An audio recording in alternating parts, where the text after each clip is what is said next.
If you need to send a sanitized version of your configuration file to our support team that does not include any credentials or vaults, you can do that directly inside Remote Desktop Manager using the export feature. This may be requested by our customer support team to try to reproduce an issue.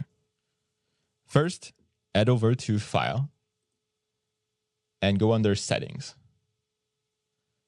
You want to use the export settings just here on the left menu.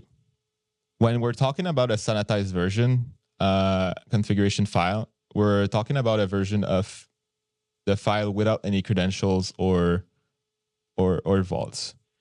So in our case here, we'll just leave the proxy settings and the saved installation path so they can troubleshoot without any of your Devolutions account credentials or data sources credentials or any of your data sources themselves.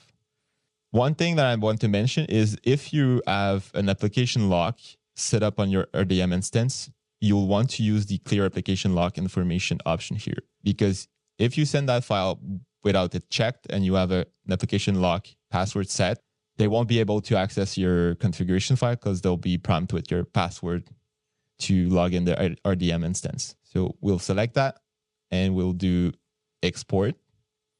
We now have to choose where we want to store it in our computer. We'll go and export configuration file. We'll want to give it a meaningful name. We suggest using the ticket number if you have one. In my case, I'll just do ticket 1, 2, 3, 4, 5, and then save it here.